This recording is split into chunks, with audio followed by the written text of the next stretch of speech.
Hey everyone, first time posting here, so bear with me if I ramble a bit. I don't even know where to start because my head's still spinning from everything that's happened. I'm Jim, 35, married to Linda, 33. We've got 2 kids, Emma, 6 and Timmy, 4. Honestly, we've had what I thought was a good marriage. You know, not perfect, but solid. But February's been a gut punch in slow motion. This month has been an endless stretch of gray skies, freezing temps, and snow piling up like it's trying to bury every shred of joy. But hey, life goes on, right? You shovel the driveway, you drink your coffee, you kiss your wife, and you keep moving. Valentine's Day was supposed to be our little escape. Linda had planned this whole night out, fancy dinner downtown, some dancing at a club after. She even bought this stunning blue dress that, I swear, could make a statue turn its head. But of course, a snowstorm decided to crash our plans. Instead of steak and wine, we ended up in pajamas eating frozen pizza with the kids and watching Frozen for the 500th time. And honestly, it was perfect in its own way. Later that night, after the kids were in bed, Linda and I sat by the fireplace, drinking cheap wine from mismatched mugs. She looked at me and said, "We're lucky, you know? Even when things go wrong, they still feel right." And yeah, in that moment, I believed her. To make up for our missed Valentines, Linda suggested a night out with some friends at this upscale restaurant and club downtown. She promised she'd finally wear the blue dress, and man, was I counting down the days.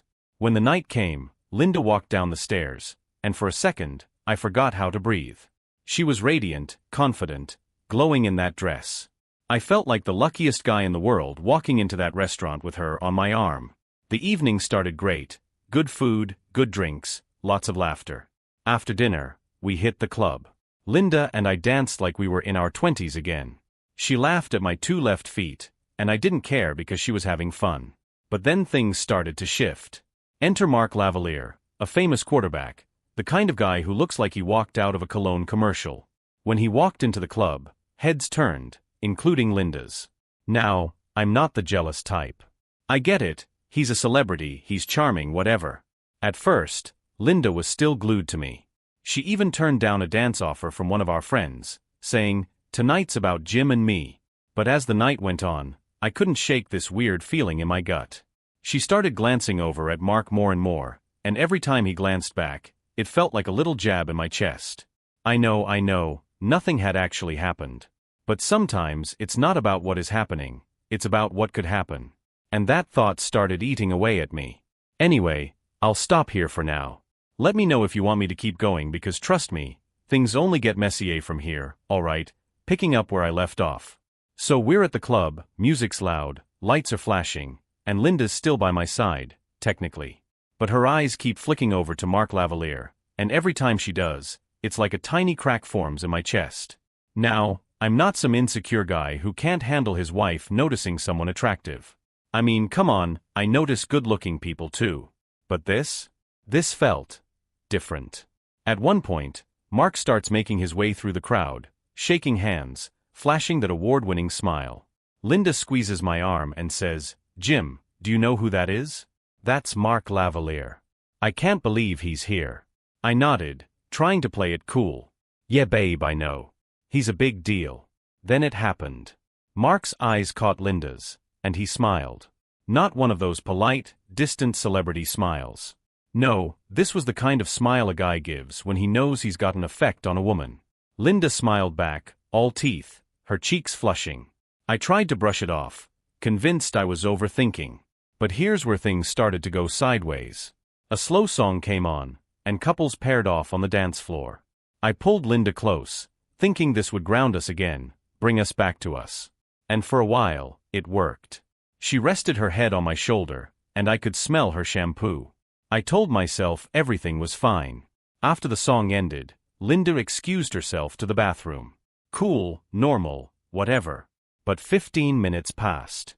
Then 20. I scanned the club, trying not to look like some creeper.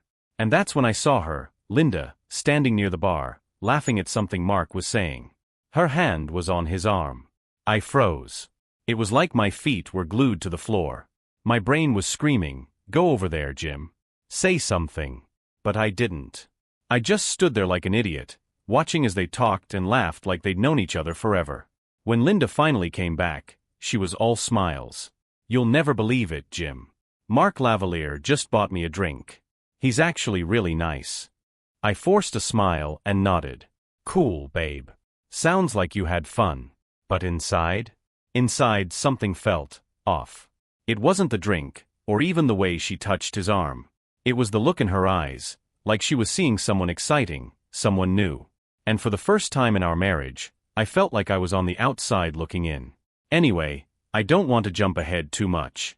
But let's just say that night didn't end how I thought it would. If you guys want me to keep going, let me know.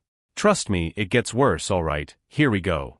After Linda came back from talking with Mark, I tried to shake off the unease. I kept telling myself I was overreacting. She was excited, sure, but it was just a celebrity encounter, right? Who wouldn't be a little starstruck? But then she said something that made my stomach tighten. "Jim, Mark invited us over to his table. Come on, let's go meet him properly." Now, I didn't want to be that husband, the overly controlling, paranoid guy who kills the vibe. So, against my gut feeling, I said sure.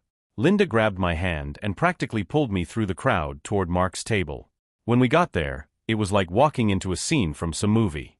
Mark lounged back in a leather booth, a bottle of expensive liquor on the table, surrounded by a mix of beautiful women and hangers-on. He looked up at us and gave Linda that same damn smile. "You made it," he said, like they were old friends. Mark offered me a handshake. His grip was strong, confident, and way too long. "You've got a good one here, man," he said, nodding at Linda. She laughed, and I swear, she blushed. We sat down, and the drinks started flowing. I'm not much of a drinker. I like my coffee strong and my whiskey neat, but I don't overdo it. Linda, though?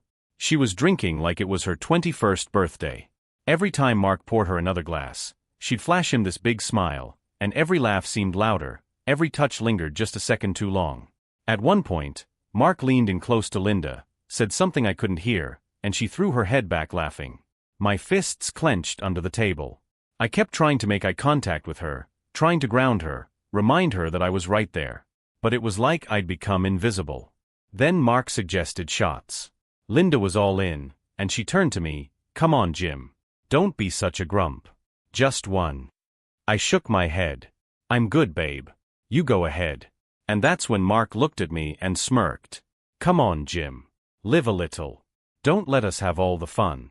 It was a small thing, just a few words, but it felt like he was challenging me, almost mocking me. I stayed quiet, but I felt something snap inside me. Linda downed her shot, and as the night went on, she got more and more flirty, not just with Mark, but with everyone at the table. She was laughing too hard at dumb jokes, leaning in too close when talking. And all the while, Mark was eating it up. At one point, I leaned over and whispered to her, "Hey, maybe we should call it a night? The kids are with your mom, but it's getting late." She waved me off. "Relax, Jim. We're having fun." But I wasn't. Not one bit. Eventually, I excused myself and went to the bathroom.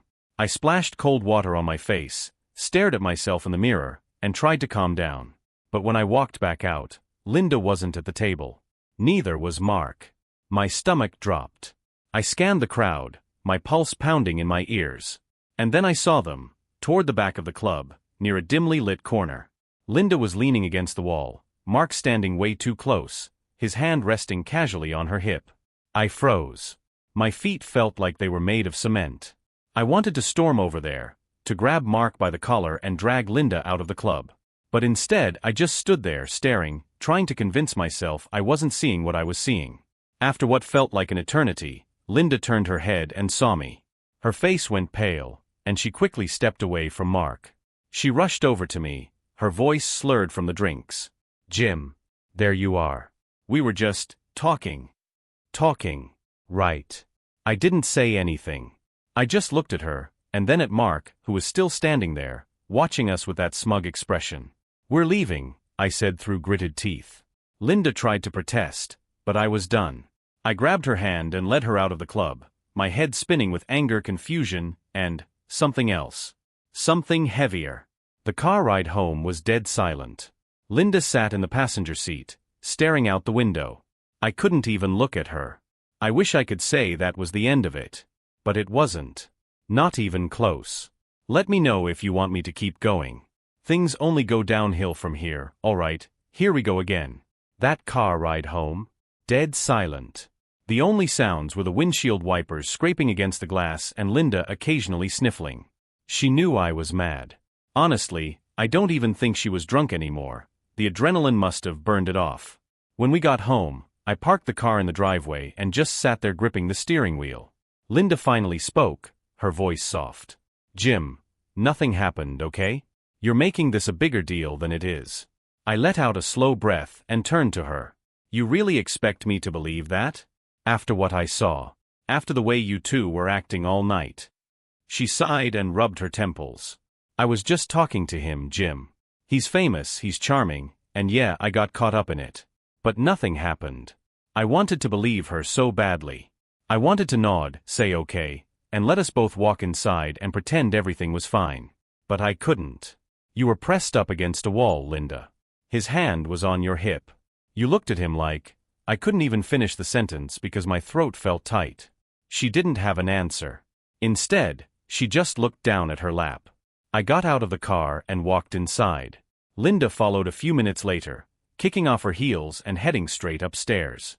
I sat down on the couch, poured myself a glass of whiskey, and just stared at nothing.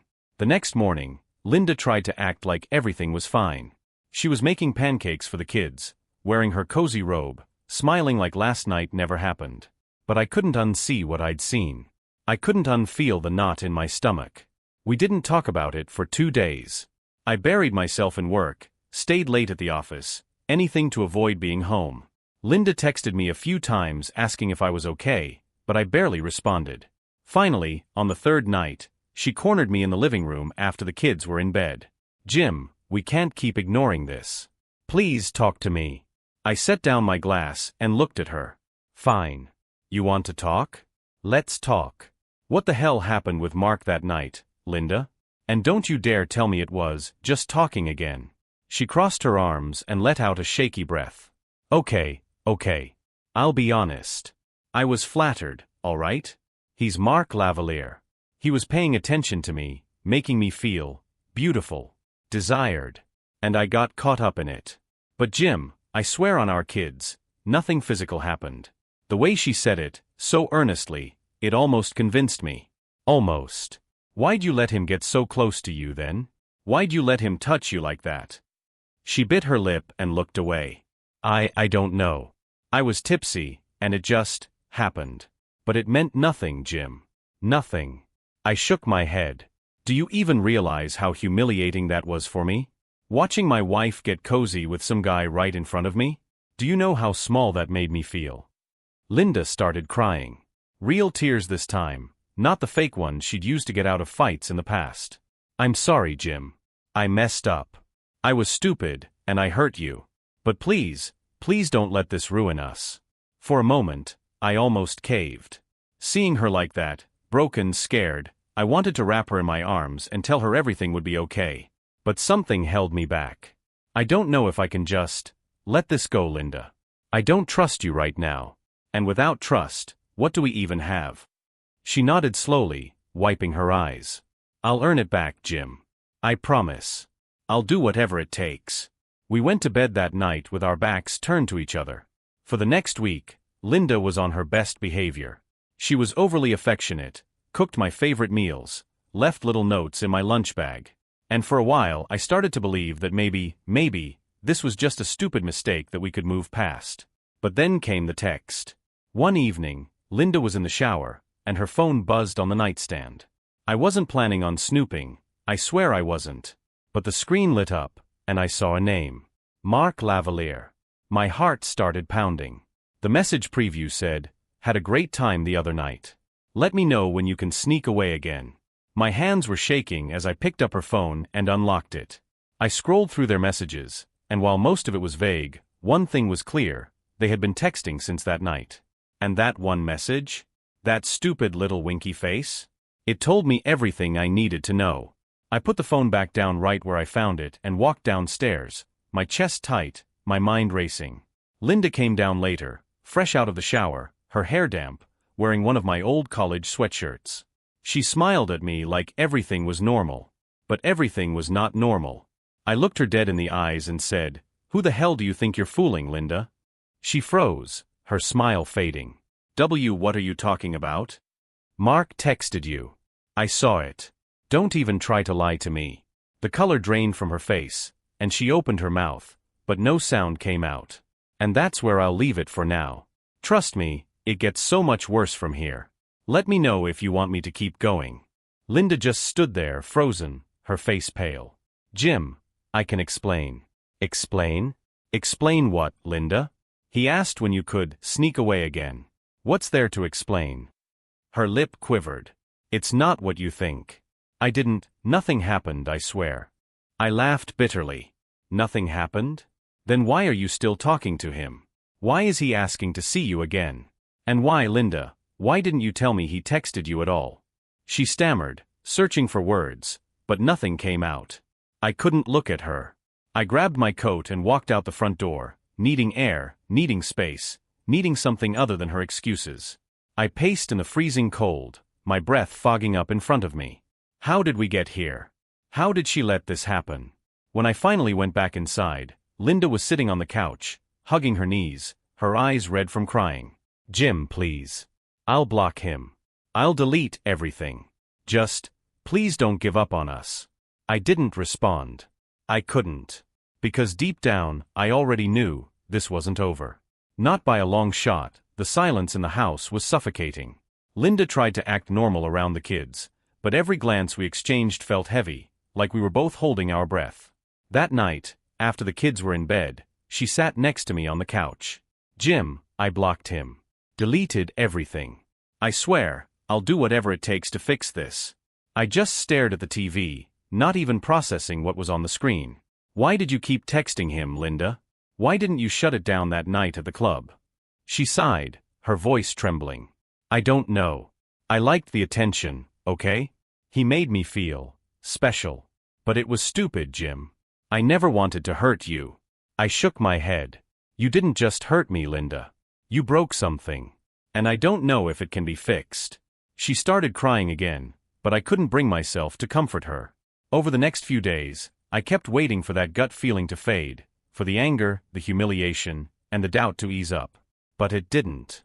Every time her phone buzzed, every time she stayed late at work, every time she smiled at a text, my mind went straight to him. One evening, I caught her staring at her phone with this look, this distant expression. She quickly put it down when she noticed me watching. And just like that, the knot in my stomach tightened all over again. Are you still talking to him, Linda? She hesitated. Just for a second. But it was enough. And in that moment, I knew that hesitation. It was like watching the last flicker of hope die out. Linda, are you still talking to him? I repeated, my voice low, steady. She shook her head quickly. No, Jim. I swear I'm not. But I saw it. That flash of panic in her eyes. The way she clutched her phone tighter, like it might spill her secrets if I grabbed it. Give me your phone. Her knuckles turned white around it. Jim, come on. Don't do this. You have to trust me. I laughed, sharp and humorless. Trust you? After everything? After the texts? After the club? She didn't move. Didn't hand it over. And that told me everything. I stood up, my voice trembling now. You know what, Linda? Keep it. I'm done playing detective in my own marriage. I walked upstairs, slammed the bedroom door, and locked it. I could hear her faintly crying downstairs, but I didn't care. That night, I barely slept.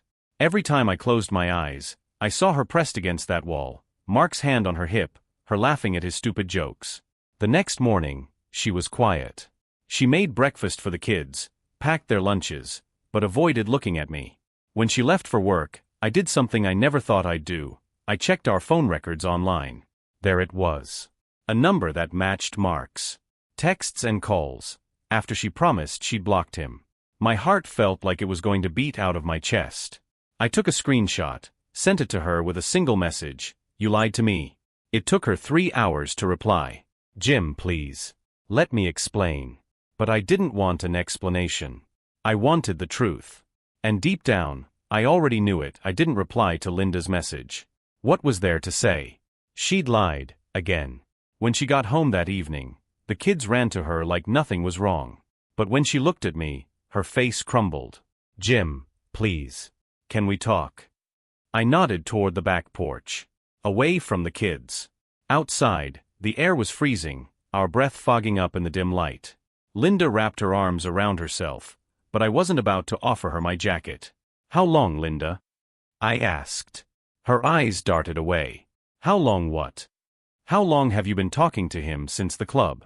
How many times have you texted? Cold. She swallowed hard. It's not, Jim, it's not like that. He texted me. I didn't. Stop lying. I snapped, and she flinched. I saw the phone records. You didn't just reply, Linda. You were having conversations. You made calls. Don't stand here and act like I'm stupid. Her shoulders slumped. I messed up, okay? I know I did. But it was just talking. I swear, Jim, it never went beyond that. But you wanted it to, didn't you? She froze. And that silence? That hesitation? It hit me harder than any confession ever could. I don't know, she said finally, her voice barely above a whisper. I turned away from her, gripping the porch railing so hard my knuckles went white. I can't do this, Linda. I can't keep living like this, wondering if every text, every late night, every glance at your phone is another lie. She started crying again, her voice breaking. Please, Jim. Don't give up on us. Don't give up on our family. I couldn't look at her. I just walked back inside, leaving her there on the porch. That night, I slept in the guest room. Again. And deep down, I started realizing something I'd been avoiding this whole time. This wasn't just a mistake. This was a choice. Her choice, the guest room was starting to feel like my permanent residence. I lay there staring at the ceiling, replaying every conversation, every moment, every stupid red flag I'd ignored. Linda's hesitation on the porch kept looping in my head. I don't know. 3 words that said everything. By morning, I'd made a decision. I wasn't going to live in this limbo anymore. I wasn't going to be the guy pathetically clinging to scraps of trust while Linda kept holding a lighter to our marriage. When I walked downstairs, Linda was in the kitchen making breakfast. She looked like hell, puffy eyes, her hair in a messy bun, her robe pulled tight around her shoulders. The kids were eating cereal, oblivious to the storm brewing just a few feet away. I waited until Emma and Timmy finished and ran off to play in the living room before speaking. We need to talk, Linda. For real this time. She nodded, her eyes already welling up with tears. Okay. We went into the dining room and sat across from each other. I felt like we were 2 strangers, not a husband and wife who had built a life together. I'm going to ask you one last time, Linda. And I want you to look me in the eyes when you answer. Have you seen him since the club? Have you met up with him, even once? She hesitated, again. And in that tiny pause, I knew. But she still tried to lie. No, Jim. I haven't seen him. I leaned back in the chair, staring at her. You're still lying to me. Why, Linda? Why can't you just tell me the truth? Her face crumbled, and she buried it in her hands, her voice muffled. Because I'm scared, Jim. I'm scared of losing everything. I messed up, but I didn't sleep with him, I swear. We met once. At a coffee shop. But nothing happened. I felt something inside me crack. You met him, Linda? After everything? After the club, after the texts, after you promised me it was over? You still went to see him. She nodded, tears streaming down her face. I thought if I just saw him one more time, I could shut it down properly. Tell him face to face that it was over. And what happened at the coffee shop, Linda? Did he put his hand on your hip again? Did you laugh at his jokes while sipping lattes? No, she said quickly, her voice breaking. We just talked. He said he thought there was something between us, and I told him no. I told him I loved you, and I wanted to fix my marriage. I wanted to believe her. God, I wanted to believe her. But how could I? She'd lied so many times already. Why didn't you tell me, Linda? Why didn't you come home and tell me you'd met him? Why did I have to drag it out of you like this? She shook her head, wiping at her tears. Because I knew you'd react like this. I knew you'd think the worst. And I couldn't bear to see you look at me like you are right now. I ran a hand down my face, feeling so tired. So defeated. Linda, It's not the meeting itself that kills me. It's the lying. Every single lie has been another crack in whatever trust we had left. And now? Now, I don't know if there's anything left to save.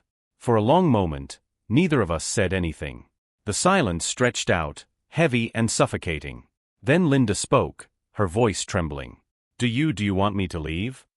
I looked at her, really looked at her. The woman I'd built a life with. The mother of my kids. And all I felt was emptiness. I don't know, Linda. I don't know what I want right now. She nodded slowly, like she'd expected that answer. I'll sleep in the guest room tonight. Give you some space. She stood up and walked away, leaving me alone at the dining table. That night, the house felt colder than usual. Emma and Timmy were asleep in their rooms, completely unaware of how close their family was to falling apart. I lay awake, staring at the ceiling again, asking myself the same questions over and over. Could I forgive her? Could I ever trust her again? Could we really come back from this? But no matter how hard I tried, I couldn't find the answers. Because deep down I knew, I wasn't sure if I wanted to. The days that followed were a blur. Linda stayed quiet, moving around the house like a ghost, speaking only when the kids were around. I avoided her as much as possible, diving into work, staying late, anything to keep from coming home. But avoidance isn't a solution, it's just a delay. One night, after the kids were in bed, I found her sitting on the couch, knees pulled to her chest, staring at the dark TV screen. She looked up when I walked in, her face pale and tired. Jim, we can't keep living like this. It's not fair to either of us. Or the kids. I sighed and sat down across from her, keeping the coffee table between us. You're right. But I don't know how to fix this, Linda. I don't even know if it can be fixed. Her voice cracked. I'll do anything, Jim. Counseling, therapy, whatever you want. I'll quit my job if you think that'll help. I'll delete social media. I'll change my number. Just, please don't let this be the end of us. I rubbed my hands over my face, feeling the weight of everything pressing down on me. You don't get it, Linda. It's not about quitting your job or deleting numbers. It's about trust. And right now, I don't have that with you. Every time your phone buzzes, every time you're 5 minutes late, I'm going to wonder. I can't live like that. And you sure as hell can't either. She didn't say anything. Just nodded, tears streaming down her face silently. The next morning, Linda suggested we sit down and talk with the kids. Not about everything, obviously, they were too young for that, but enough to explain why things felt so different at home. We sat Emma and Timmy down at the kitchen table. Linda spoke first. Mommy and Daddy are having a hard time right now. But we love you both very much, and none of this is your fault. Emma, being the observant 6-year-old she is, asked, Are you getting a divorce? Linda's face crumpled, and she shook her head. No, sweetie. We're just figuring things out. Timmy didn't say anything. He just reached out and grabbed Linda's hand, holding it tight. Afterward, Emma went upstairs quietly, and Timmy asked me if I could play cars with him. I did, but my heart wasn't in it. That night, I lay awake in our bed, alone again. And then I realized something. We couldn't keep doing this. The back and forth, the cold silences, the forced smiles around the kids, it wasn't sustainable. The next morning, I told Linda we needed space. Real space. I think you should go stay with your sister for a while. Take the kids with you. I need time to think, and I can't do that with us circling each other in this house. She froze. Jim, please. Don't do this. We can work on this together. Linda, I'm asking for space. Not forever. But I need to clear my head. You need to clear yours. Eventually, she agreed. She packed a few bags, got the kids ready, and by the afternoon, they were gone. The house felt unbearably quiet without them. No little feet running down the hall, no sound of cartoons playing in the background. Just me, alone with my thoughts.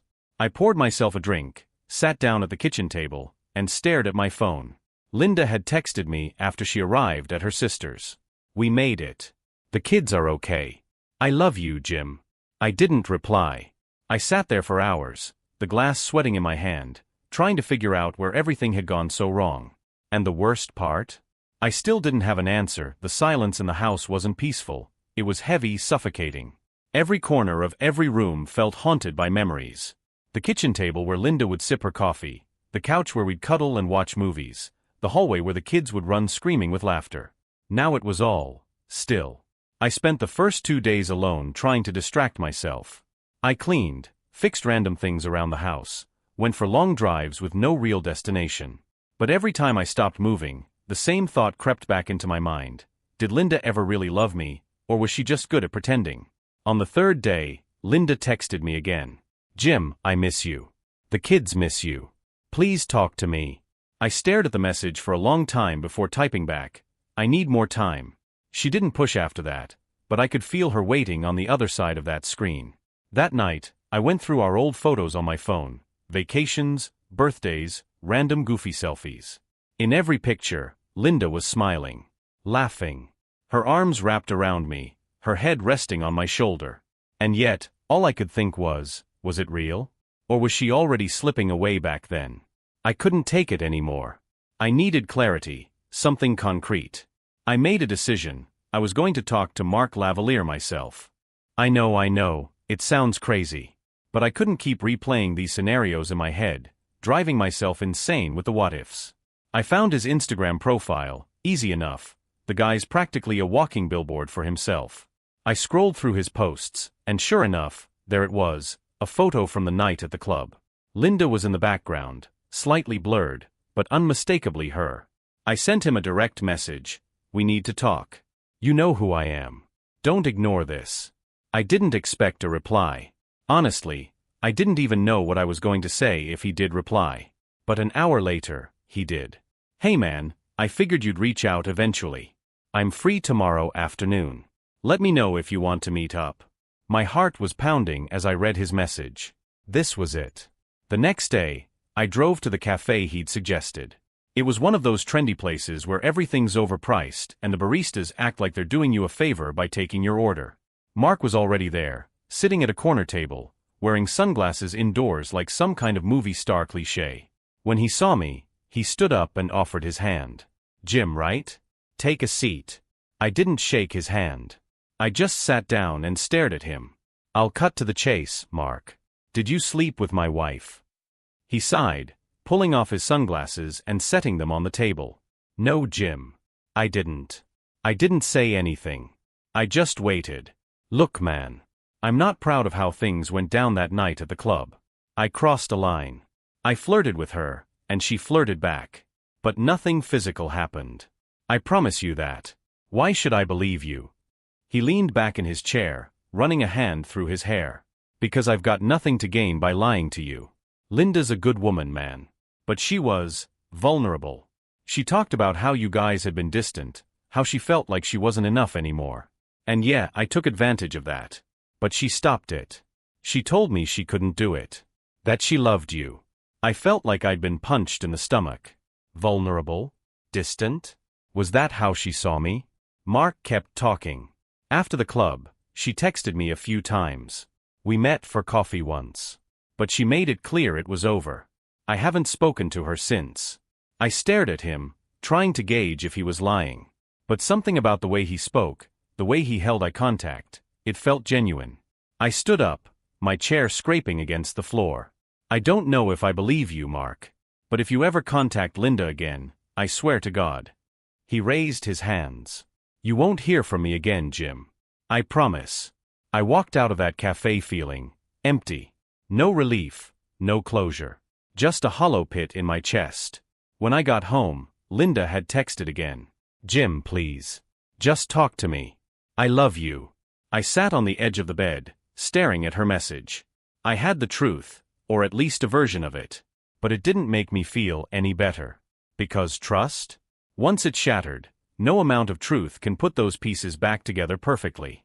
And I wasn't sure if I had the strength to try. I didn't respond to Linda's text that night. I couldn't. My head was still spinning from my conversation with Mark. His words kept replaying in my mind. She felt like she wasn't enough anymore. Was that true? Had I been so caught up in work, in the daily grind, that I'd stopped making her feel loved? Had I pushed her into his arms without even realizing it? The guilt started eating at me, but then anger would come roaring back. No. Whatever cracks were in our marriage, she had a choice. She could have talked to me. She could have told me how she felt before things got this far. But she didn't. The next morning, Linda called. I stared at my phone as it buzzed on the kitchen table. Finally, I answered. Jim? Please, can we just talk? Face to face. I'll come home. Please. Her voice was shaky, and for a second, I almost caved. But then I thought about the texts, the coffee shop, the way she hesitated every time I asked her a direct question. Linda, I talked to Mark. Silence. Then a sharp inhale. You what? I met him yesterday. I wanted to hear it from him. Jim, why would you do that? Why would you? Because I needed the truth, Linda. And I got it. At least, I think I did. She started crying on the other end of the line. Jim, I love you. I love you so much.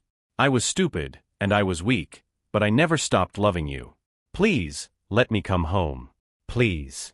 I closed my eyes, pinching the bridge of my nose. I don't know, Linda. I don't know if I can do this anymore. There was a long pause. Then her voice, small, broken. Okay. I understand. I hung up and stared at the phone in my hand. The rest of the day felt like I was on autopilot. I went to work, came home, reheated leftovers, and sat in silence. I kept checking my phone, half expecting Linda to text again, but she didn't. That night, as I lay in bed, I thought about the kids. Emma and Timmy didn't deserve this. They didn't deserve two parents who could barely look each other in the eye. The next morning, I texted Linda, "Come home tomorrow. We'll talk." But this time, no lies. She replied almost immediately, "Thank you, Jim. I'll be there." The next day felt like it dragged on forever. I cleaned the house. Why, I don't know. Maybe I didn't want her to see how broken everything felt without her and the kids here. Around 4 p.m., her car pulled into the driveway. I watched from the window as Emma and Timmy climbed out, their little faces lighting up when they saw the house. Linda followed, carrying bags and looking different. Tired. Like the weight of the last few weeks had been crushing her. When they came inside, the kids ran to me, hugging me tight. I held them longer than usual, breathing them in, trying to anchor myself in their innocence. Linda stood by the door, clutching her purse, waiting. After the kids ran upstairs, Linda and I sat down in the living room. She looked at me, her eyes glassy. "Jim, thank you for letting me come back." I didn't say anything. I just nodded. "I've thought about everything while I was away. About us. About the choices I made. And I know I messed up, Jim. I lied to you, and I hurt you in ways I can't take back. But I swear to you, nothing happened with Mark beyond what you already know. And I swear to you, I will spend every day proving to you that I'm still the woman you married. If you'll let me." Her voice cracked at the end, and for a moment, neither of us said anything. Finally, I spoke. "Linda, I believe you didn't sleep with him. But the problem isn't just what happened, it's everything else. The lying, the sneaking around, the way you looked at him like..." I trailed off, unable to finish the thought. She wiped at her tears, nodding. I know. If we're going to try to fix this, it's going to be hard, Linda. Like, really hard. And I'm not making any promises right now. But for the kids, for us, I'm willing to try. But if I catch one more lie, one more text, one more secret, I'm done." She nodded quickly, clutching her hands together. "I won't mess this up, Jim. I swear." We sat there in silence after that, both of us exhausted from everything. Later that night, we had dinner as a family. The kids were overjoyed to have both of us at the table again, and for a few moments, it felt normal. But as Linda laughed at one of Timmy's jokes, I couldn't stop myself from wondering, was she thinking about him? Did she miss him? Trust isn't something you can glue back together overnight. It's built, piece by fragile piece. And I wasn't sure if I had the strength to pick up the first one. That night, after the kids were in bed, Linda and I sat together on the couch. The TV was on, but neither of us was watching. She reached over and rested her hand on mine. "Jim, do you think we can fix this?" I stared at her hand, her wedding ring catching the faint glow of the screen. "I don't know, Linda. I want to try, but I can't just flip a switch and pretend everything's okay." She nodded, her eyes welling up again. "I understand. I'll be patient. I'll do whatever it takes." We sat in silence for a long time, the space between us feeling like miles. When we went to bed, Linda climbed in next to me. She didn't try to touch me, didn't try to close the distance. She just lay there, staring at the ceiling, just like me. The quiet wasn't peaceful, it was heavy, filled with words we weren't ready to say yet. And as I closed my eyes, one thought kept repeating in my head, is love enough to fix this? The days that followed felt fragile. Like we were walking on thin ice, both afraid of making the wrong move and watching everything crack beneath us. Linda was trying, really trying. She was overly transparent about everything. Every text, every call, every move she made, she'd tell me about it. Almost to the point where it felt performative, but I could see she was scared. Scared of losing me. But trust isn't something you can fast track. Every time her phone buzzed, my stomach tightened. Every time she left the house, even if it was just to grab groceries, my mind would wander. One evening, she asked softly, "Jim, would you ever consider counseling? Together?" I sighed. The idea felt awkward. Sitting in front of some stranger, unpacking all of this mess. But then I looked at her, really looked at her. She was exhausted, defeated, and yet still fighting for us. "Okay," I said. "Let's try it." Her face lit up with a mix of relief and hope, and for a second, I remembered the woman I fell in love with all those years ago. We scheduled our first session for the following week. But even with that tiny glimmer of hope, a heavy thought lingered in the back of my mind.